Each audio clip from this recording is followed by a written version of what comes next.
In the commodity area, it would be long gold, although silver has the distinct potential, technically speaking, to catch up and outpace gold, and I think it will. And usually it does during bull markets.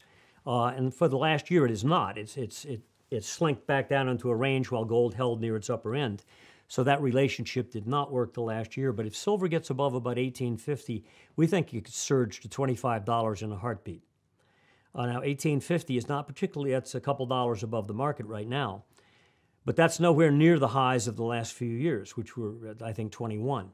So $18.50 is not going to excite a price chart person. But in our view, you hit $18.50, you're likely to surge to 25 pretty rapidly. It's a pretty big percent move.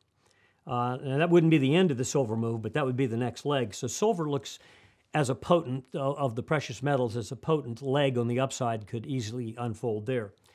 So we'd be looking at gold, silver as part of the commodity position. Grains is the other part in terms of potential of upside. In the bond market, again, I think treated as a wave maker, not as necessarily a place to be. And again, we're speaking unleveraged now.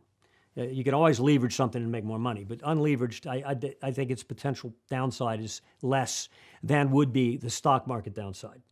So we're watching now for our next, we're sighting in like a sniper on the NASDAQ 100. And we've got some very specific numbers that will come into play starting second quarter, which is 13 trading days after today. And those numbers are not very far below the market.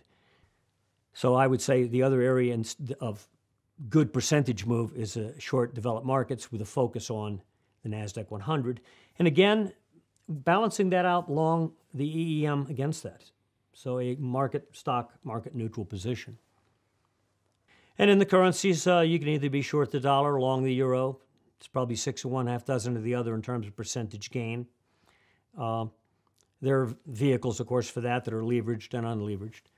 So there's plenty on the menu out there, and they all interrelate with each other. And at some point, I think later this year, most investors will sit down and say, aha, they all make sense now. The linkages make sense.